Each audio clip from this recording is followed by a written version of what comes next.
ഊട്ടിയിലൂടെയുള്ള boating യാത്ര വളരെ വ്യത്യസ്തമായൊരു experience ആയിരുന്നു.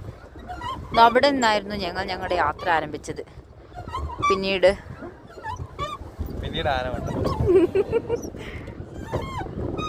പിന്നീട് ബോട്ടിങ്ങിൻ്റെ പല അവസ്ഥകളും ഞങ്ങൾ മനസ്സിലാക്കിക്കൊണ്ടിരുന്നു.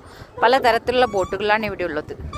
2 പേർക്ക് ഇരിക്കാൻ പറ്റുന്ന ബോട്ടുകൾ, 4 പേർക്ക് ഇരിക്കാൻ പറ്റുന്നത്, തുഴഞ്ഞു വരാൻ പറ്റുന്ന ബോട്ടുകൾ.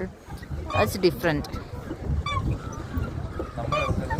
സ്വയം തുഴഞ്ഞ് ബോട്ടിൽ യാത്ര ചെയ്യുക എന്നത് വളരെ വ്യത്യസ്തമായ എക്സ്പീരിയൻസ് ആയിരുന്നു.